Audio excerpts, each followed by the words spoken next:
What up, Jack? Finna get in my casa that bag. Finna go. In 20 minutes. I'm reading Investing 101 by Michelle Kagan. Keegan Kagan. Um, Mr. Shettleham gave me this book. I haven't been reading it. I want to start reading this bit so I can start um, investing my money properly, become financially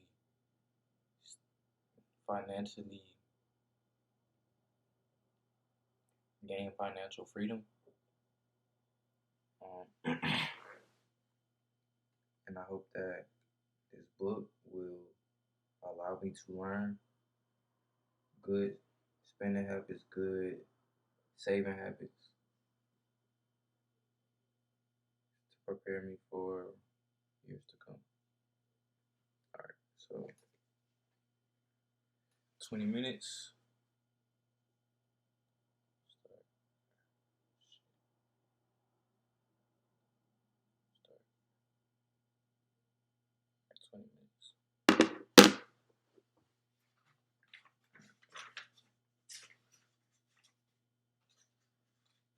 All right, chapter one: Basic economics. Investing is about making your money grow. That can't happen unless the securities you invest in grow and pay out earnings. That is directly tied into the health of the economy. The most basic premise of the economy is this: if customers spend money, the economy can grow. If they don't, it can't.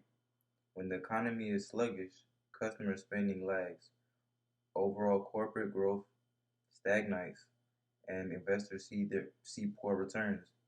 When the economy is booming, people spend money, corporations prosper, and investments grow. In fact, customer spending makes up most of our gross domestic product, GDP, and that keeps the economy flowing. Understanding how the economy works, the cycle goes through, understanding how the economy works, the cycle it goes through, and that the impact changes have on the markets can help make you a more successful investor.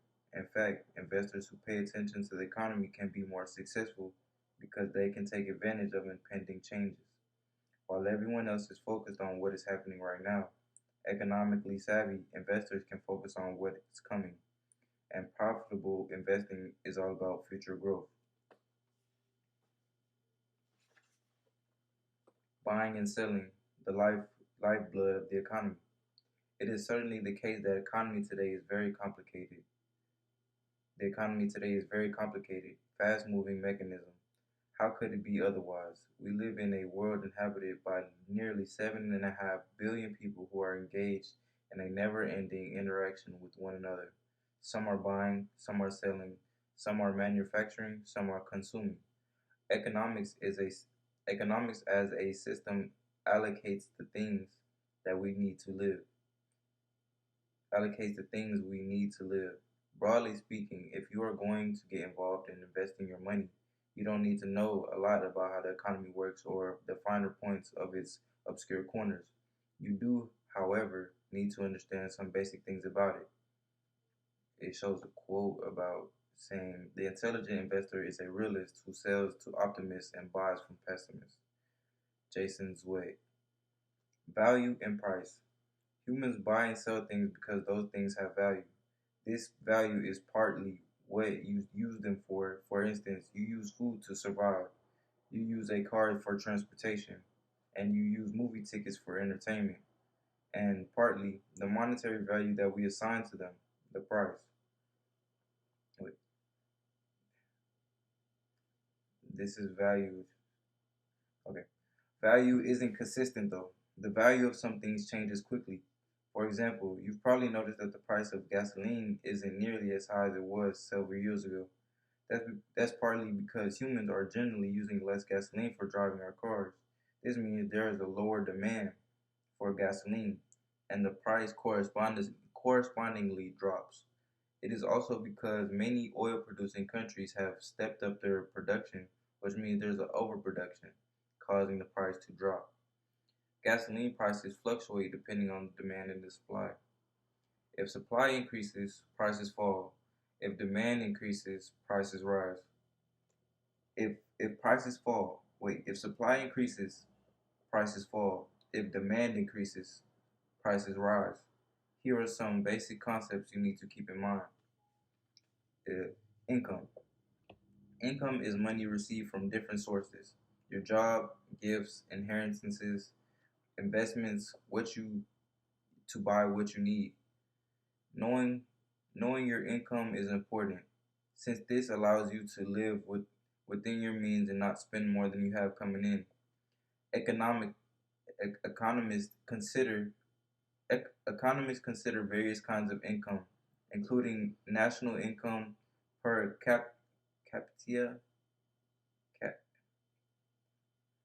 cap capita.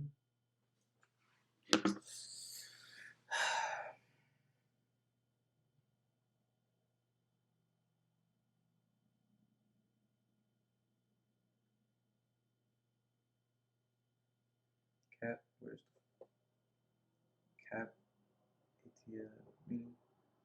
Capita income.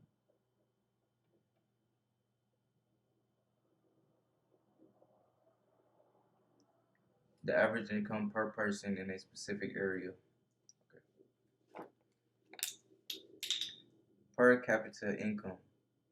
That is the average income that a person has, and disposable income, the amount of money you and your family can spend after you pay your taxes.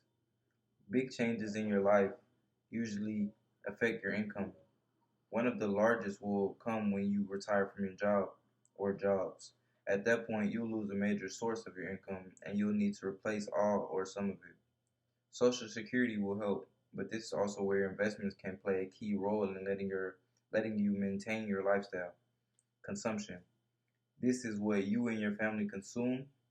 That is, it's how much you spend on goods and services. Again, this is a very important thing for you to keep track of. If your consumption is going up but your income is remaining the same or declining, you got a problem. On the other hand, if your consumption holds steady, more or less, and it is in line with your income, you're sitting pretty. I wrote a note saying that consumption should be less than income. I suck at that.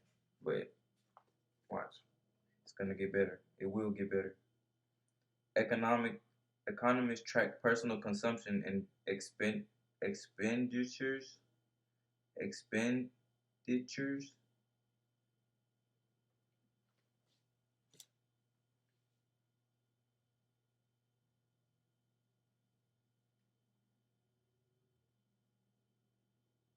expend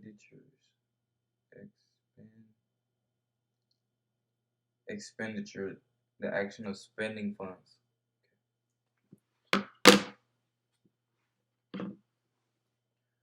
Expenditures. The Bureau of Economic Analysis, www.bea.gov, monitors and publishes PEO, personal consumption expenditures, PCE.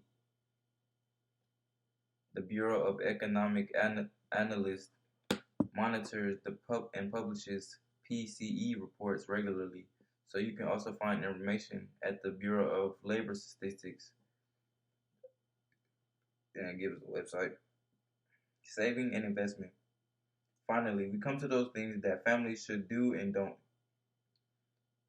Finally, we come to those things that families should do and don't: save and invest. Americans used to be quite good at saving during the 1960s. The average American saved 6 to 10% of his of her or his income that decline of his her or his income. That declined in the 1990s, and today it hovers around zero. Obviously, it is not in our interest to live paycheck to paycheck, but too many of us struggle to find ways to save and increase these savings. This is the importance of investments. It is not enough to save part of your income. You got that money working for you. Interest rates, borrowing and lending. Interest rates are the prices borrowers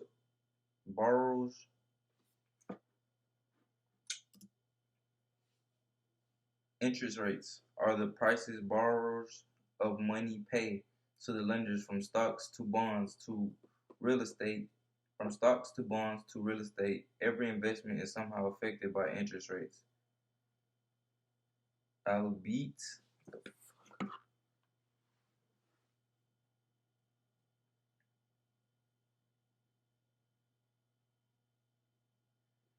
albeit, albeit, albeit, albeit. What does it mean? Like although. Okay. Albeit, albeit to a different extent. Okay, so from stocks to bonds to real estate, every investment is somehow affected by interest rates, albeit to a different extent. To understand that impact, you first have to understand how interest rates work. For most of us, interest is just something that we earn on our saving accounts, or more often, more money we have to pay credit card companies. For some, it is the mysterious number connected with the mortgage payments, and that is where it ends for us.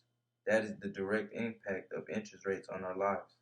It begins, though, through, it begins through with the, through, though, it begins, though, with the Federal Reserve, the Fed. The Federal Reserve System was created in 1913 with the responsibility of creating and maintaining interest rates and administering U.S. monetary policy. Today, in addition to these things, it supervises and regulates banks and acts as a financial servicer for the U.S. government and various lending institutions. The Federal Reserve has the power to manipulate and the federal funds rate, which is the interest rate that the Federal Reserve banks charge other banks like yours to borrow money. That rate sets the tone for all other interest rates, like the ones on your car loan, mortgage, and credit cards. The Federal Reserve uses this rate control inflation rate to control inflation to keep inflation from spiraling out of control. The Fed raises its rate, which has the effect of limiting the amount of money available for consumer spending. Higher interest rates mean that more money goes to interest payments and less to shopping. When people and businesses have to pay more in interest, which leaves them to spend less, investors can take a hit. So while a change in the federal funds rate doesn't immediately impact the markets, it does affect them indirectly through both consumer spending and corporate bottom lines.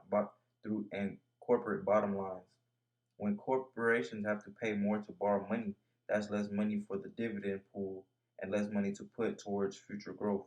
Plus, corporations with diminishing profits usually see their share prices drop right alongside the disappearing earnings.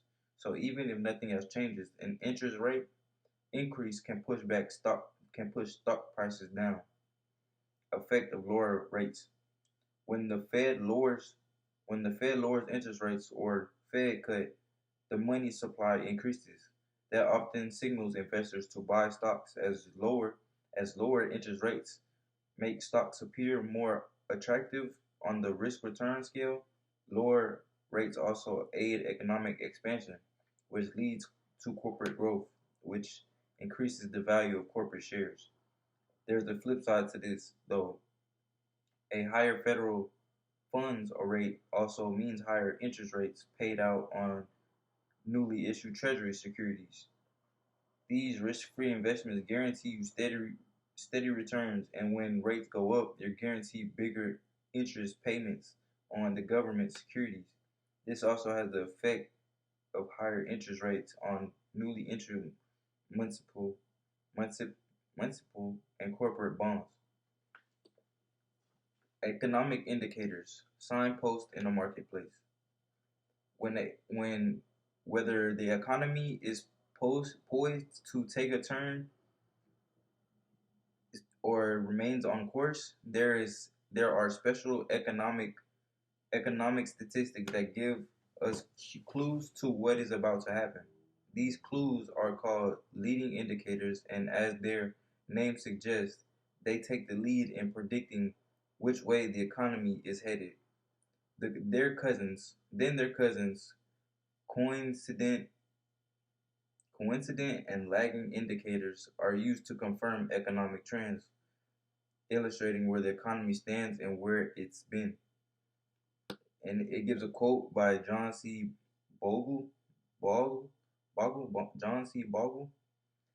The idea that bells ring, the idea that a bell rings to signal when investors should get into or out of the market is simply not credible. After nearly 50 years in this business, I do not know of anybody who has done it successfully and consistently. I don't even know anybody who knows anybody who has done it successfully and consistently. Economic indicators are often tied with inflation. One reason for this is that inflation strongly influences the level of interest rates, which impact the stability of the economy. Some are also linked with the production of foreign trade, both of which eventually impact consumer goods prices. Indicators and you. While you don't need a while you don't need a degree in economics to be a good investor, you do need to understand how and when the economy can impact your portfolio. It makes sense for investors to have thorough understanding of how the economy works and how the economic of how economic activity is measured. Leading indicators. Though economists also look at coincident and lagging indicators, investors typically focus on leading indicators. For an investor, profits often come when future events and expectations, knowing where the economy is headed, can help investors, especially traders, to make more profitable investment choices at the most opportune times. 8 of the most economic indicators are discussed here. You probably heard of some of them, like the GDP, the Consumer Price Index (CPI), the Unemployment Index, job growth, and housing starts. Others, such as Producer Price Index, Consumer Confidence Index, and business inventories, are less widely known but are important all at the same time. Gross domestic product. The GDP is the most important indicator published, providing the broadest measure of economic activity. The GDP is considered the nation's report card. The four major components of the GDP are consumption, investment, government purchases, and net exports. This lagging index takes months to compute and even longer to finalize. The GDP lets us know if the economy is growing or shrinking. Consumer Price Index. The CPI, released by the Bureau of Labor Statistics, is directly linked with the inflation rate. This index tracks retail level prices changes by comparing prices for a specific basket of goods and services to base period prices. Unlike some other inflation measures, the CPI covers both domestically produced and imported goods. Some critics say the CPI, and therefore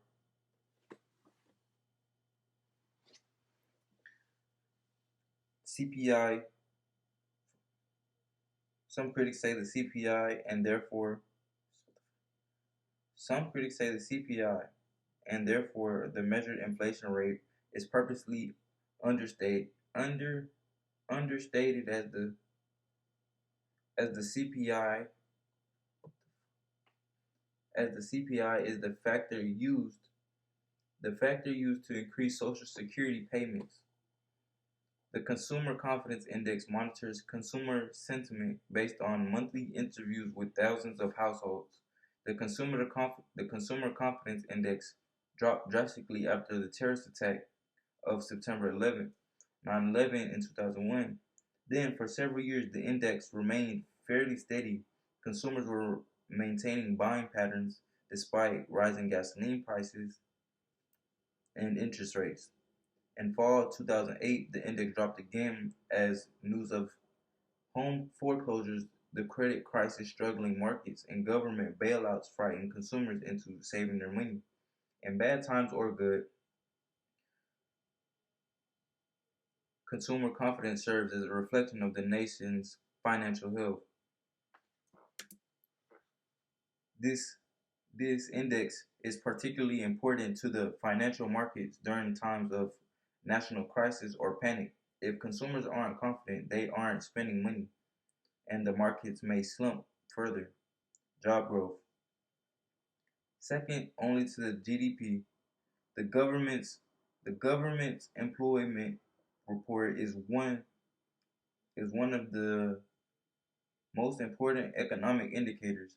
Job growth statistics include employment information such as the length of average work week, hourly earnings, and the current unemployment rate. As such, this indicator sets the tone for the upcoming investment month. When job growth is up, consumers feel more at ease to tend to spend more. But when job growth sinks, the people get nervous, a strong indicator that the economy could be entering a downturn. Unemployment index. The unemployment index is a subset of the government's unemployment report. Unlike the total jobs data, which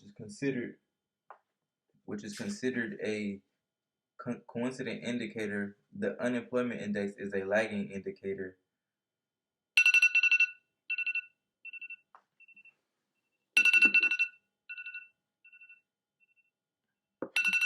15 minutes. I'm on page 18. Um, I'll be back. I don't know when. Probably tomorrow. Maybe today. We'll find out. But yeah, I'm gonna start reading this very consistently. I'm reading this book to become financially free and gain good spending and saving habits, and to just increase my financial confidence and my become a better just to manage my money better. All right, I'm gonna talk. I'm gonna talk to y'all later.